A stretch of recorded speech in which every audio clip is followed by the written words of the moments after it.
إلى كل أم وأب ربوا بناتهم وولادهم على حسن الخلق وطاعة الله، في الزمن ده ملوش معالم، ملوش ملامح.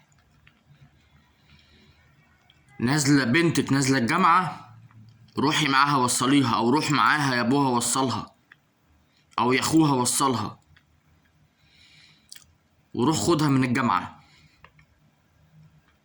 أو المدرسة، وصلها المدرسة ورجعها من المدرسة، أو الدرس حتى لو جنب البيت بخطوتين، وصلها ورجعها.